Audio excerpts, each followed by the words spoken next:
U kan die Bybels vir my oopmaak by Genesis 9. Dis natuurlik die eerste boek in die Bybel. In die Ou Testament, Genesis 9. So moenie te ver soek, jy is sommer kort daar na die indeks. Is op bladsy 18 in die Bybel wat ek voor my het. Nie noodwendig in die ander Bybels dieselfde nie. Genesis 9, terwyl ons so met die Bybels voor ons oopsit, kom ons vra die Here se seën op die woordbediening. Here God, dankie vir die gawe van die woord. En dankie Here dat U hierdie woord ook vir ons gee. En dankie Here dat U in 'n besonder U self in U woord aan ons openbaar. Mag ons Here in hierdie openbaring U raak sien. U hart sien. En Here, dankie dat U ook uit die Ou Testamentiese verhaal vir ons kom wys wie ons is. Ons bid hierdie dinge in Jesus se naam. Amen. Ek het besluit, ek doen mos elke jaar met die Junie vakansietyd 'n reeks of so, verlede keer het ons nou oor die hele Vredemakers gedagte gewerk, Julie maand.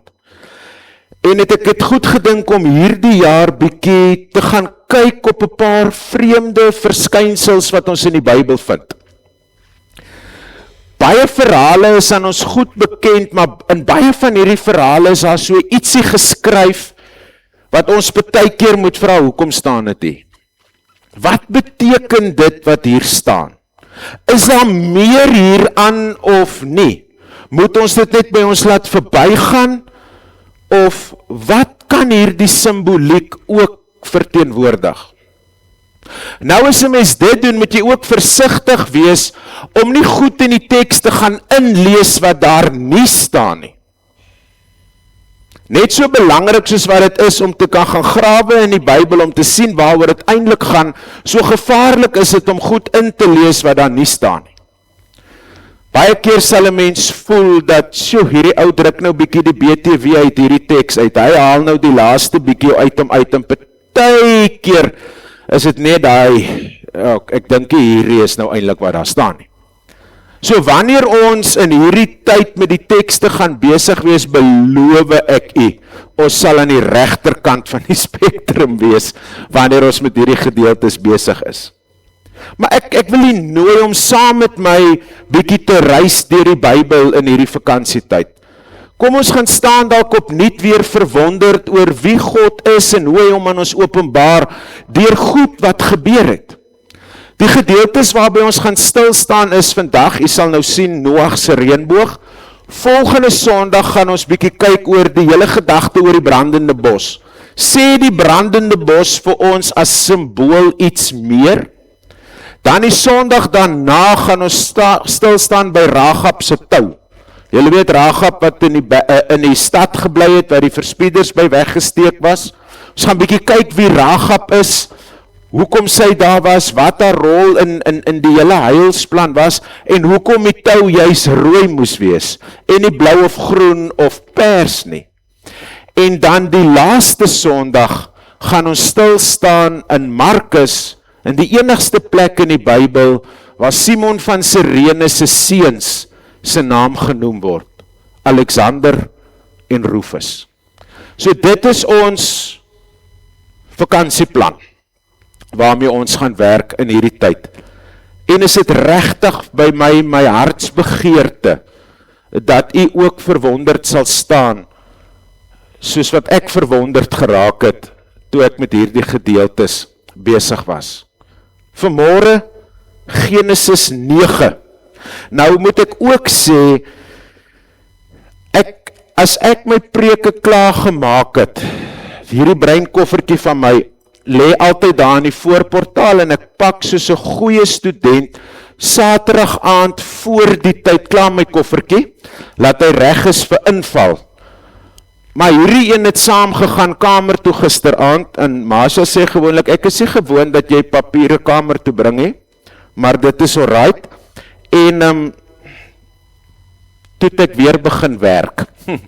So dis hoekom hy saam gegaan het kamer toe. So as ek vanmôre dalk bietjie springerig voorkom. Ek beloof julle, ek is nie onvoorbereid nie. Hier's net 2 preke wat nou 1 moet word. En ek het nie tyd gehad voor die tyd om die 2 1 te maak nie, maar ek beloof, ons sal by die hart van hierdie boodskap uitkom. Kom ons lees eers Genesis 9. Ons lees daar vanaf vers 8.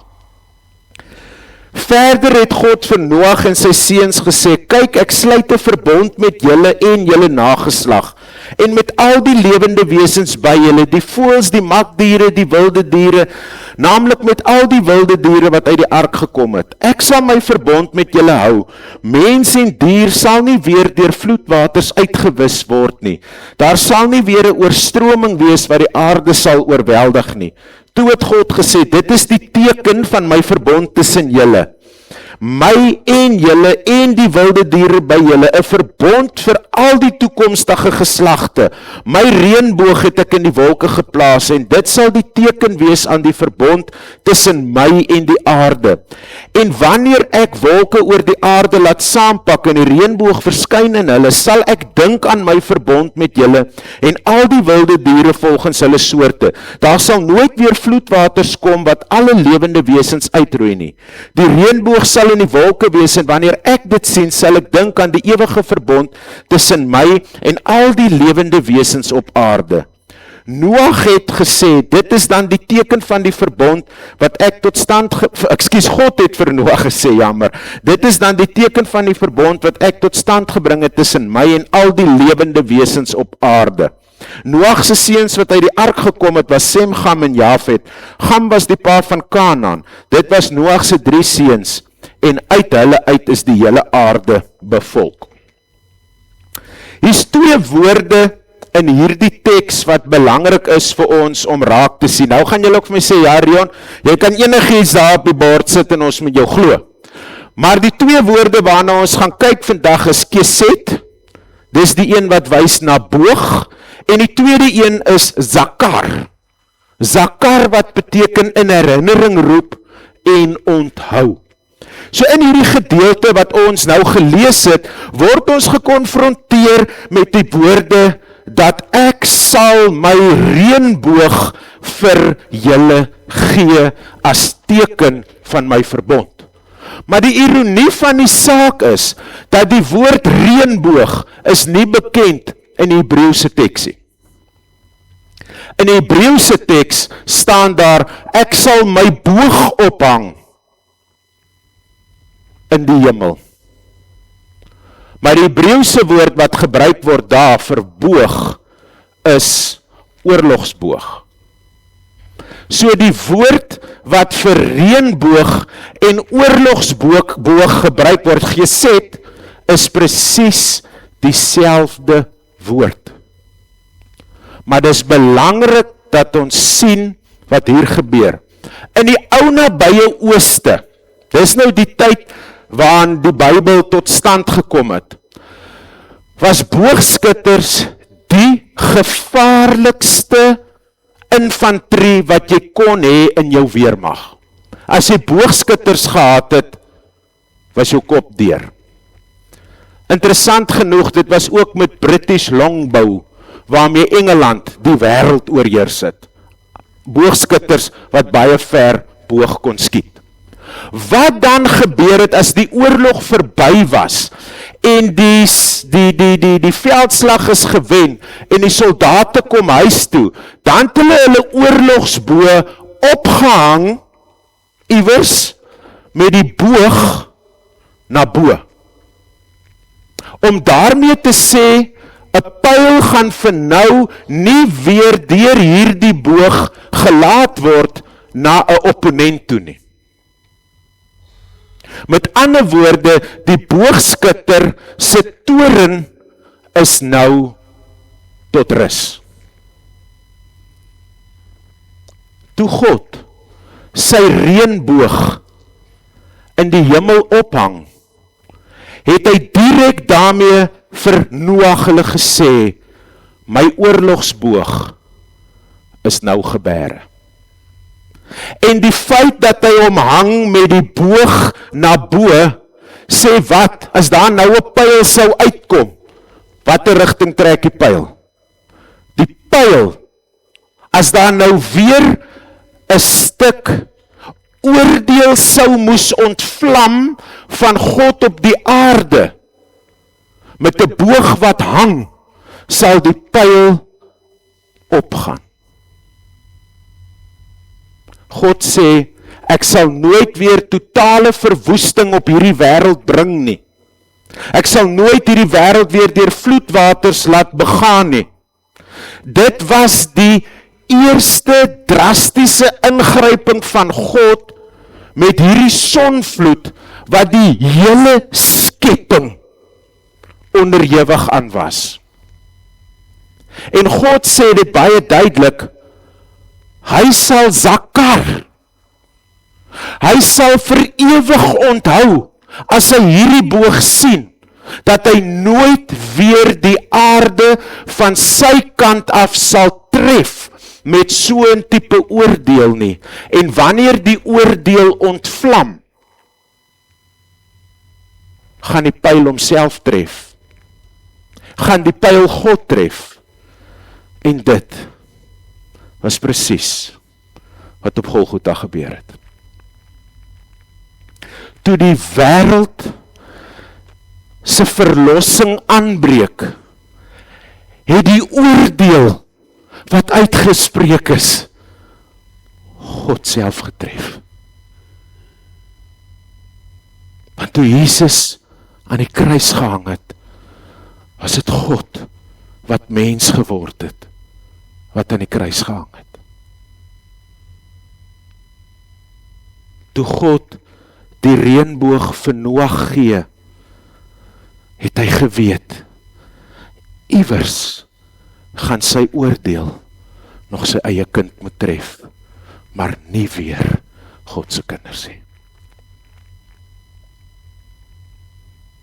Ek wil so ver gaan om te sê, ons moet eerder meer opgewonde raak oor die rigting van die boog se koepel, as die pot goud aan die einde van die reënboog. Ons word almal grootgemaak van as jy reënboog sien hardloop, as 'n pot goud aan die einde, terwyl die reënboog eintlik die evangelie verkondig van God, wat die oordeel gedra het, sy kinders. Is dit nie 'n groter skat as die pot goud aan die einde van die reënboog nie? Dis waaroor ons opgewonde moet raak. Interessant genoeg, as ons gaan lees in Openbaring en in Jesaja, dan lees ons van wat sigbaar is daar in die troonsaal. Die reënboog.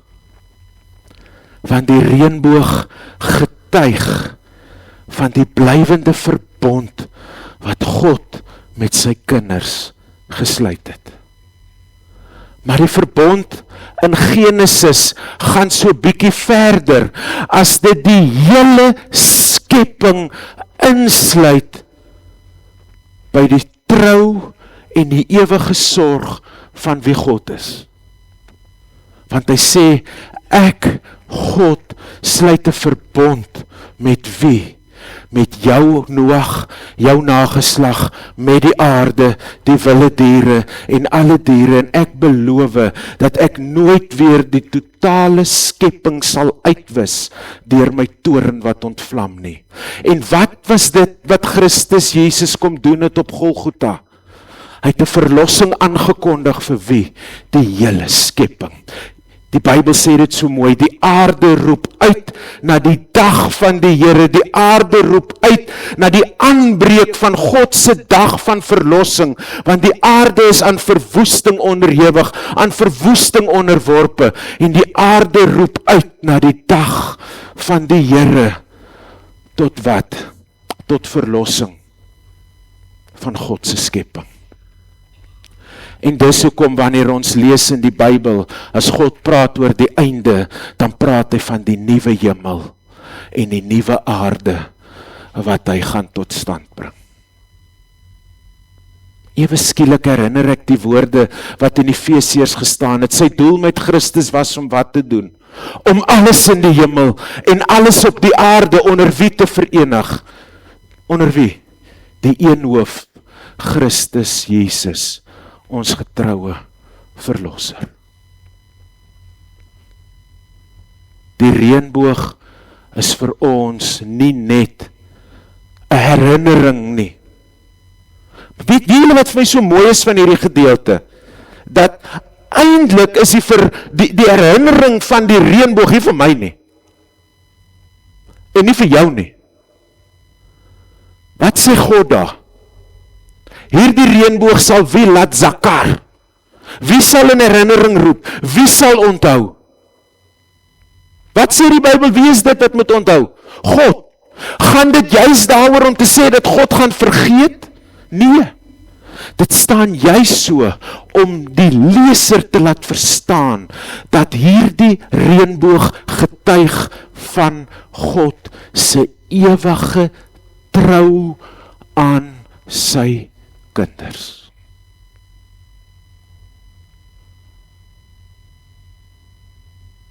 Eintlik, saam met die evangelie wat die reënboog verkondig, maak dit ook 'n geloofsbelydenis. Hierdie is ons God se boog.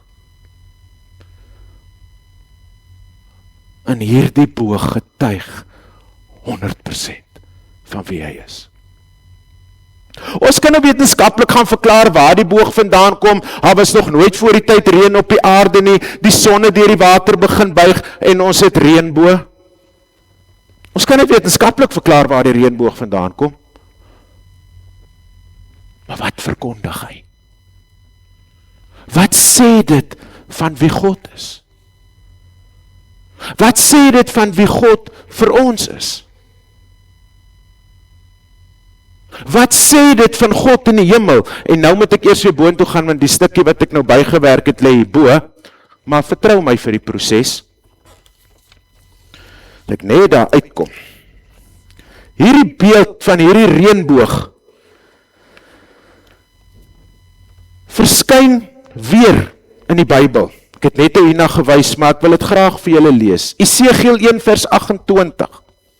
Die profeet beskryf die verskyning van God se heerlikheid soos die verskyning van die boog wat in die wolke is op 'n reënerige dag. Dit dui op majesteit, maar ook aan herinnering van God se belofte. Ja, maar ek het net ook gesê Jesaja, maar dis Esegiel. Die tweede een is Openbaring 4 vers 3. Johannes sien 'n reënboog rondom die troon, wat die ewige verbondskarakter en die Engelse woord wat vir my so mooi is, the dominion of God. Die feit dat God hierdie verbond met sy skepping sluit, verkondig juis direk wie God is as die een wat heers oor sy skepping. En dat hy nie sy skepping aan sy eie lot oorlaat nie. En in Genesis is hierdie reënboog 'n teken van genade en dat oordeel nooit die laaste sê sal wees nie. Oordeel sal nooit laaste wees nie. Want die God wat oordeel is ook die God van genade.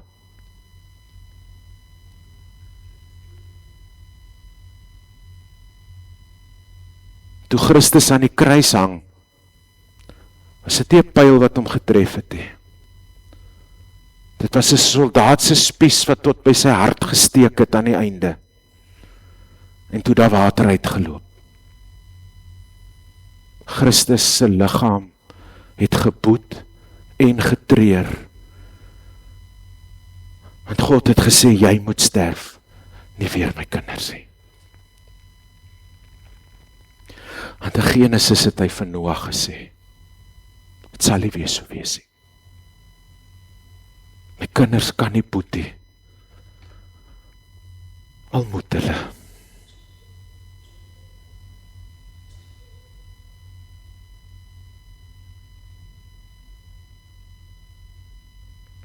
Maar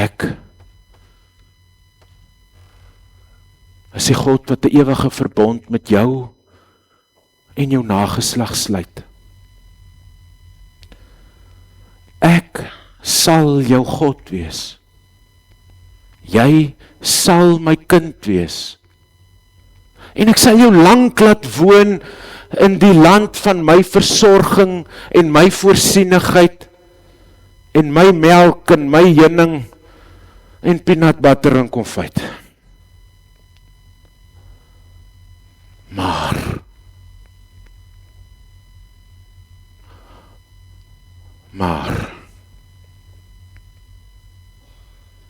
Maar jy met jou hou aan dit wat ek vir jou verwag. Want ek het op Golgotha duur vir jou betaal.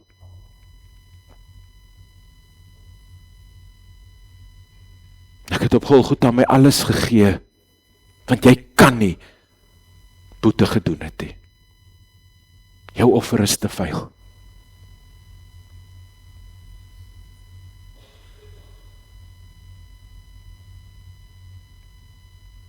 Interessant genoeg, dat die evangelie vertel vir ons nog iets van God en Jesus aan die kruis. Dis net God wat God se oordeel kan dra.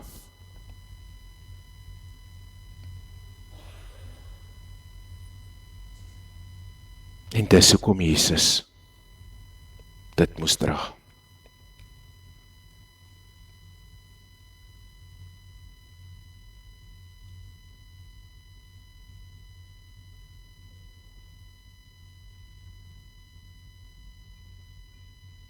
Maar toe God sy boog ophang, het hy geweet, sy seun gaan moet sterf.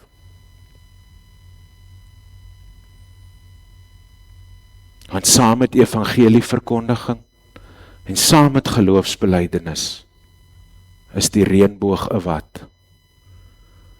'n heenwysing en 'n profesie na Golgotha.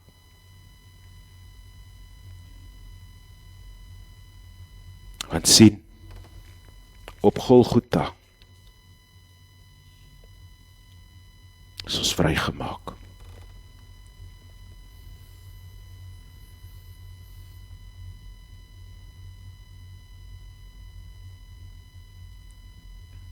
God kies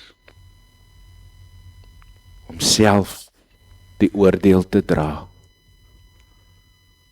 as om weer die skepping te vernietig.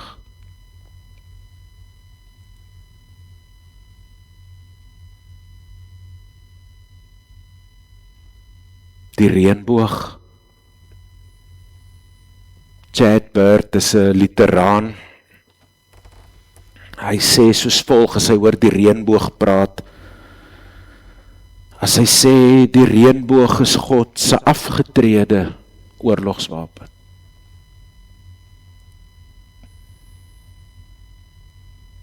Die afgetrede oorlogswapen wat God laat onthou.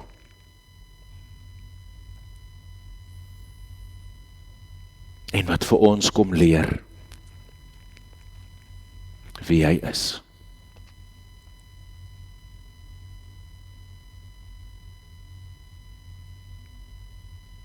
Mag ons die nuwe generasie nie leer van die potjie goud aan die einde van die reënboog nie, want jy gaan hom jaag en jaag en jaag, maar jy gaan hom nooit kry nie. Maar ek waarborg jou, as jy vir hulle die rigting van die boog wys en jy jaag God na, sal hy jou kry.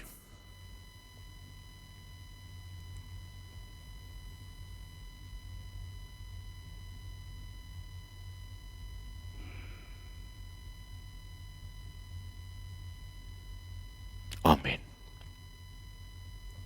Daar is geleentheid vir stilte, waarna ek vir ons sal afsluit met 'n gebed.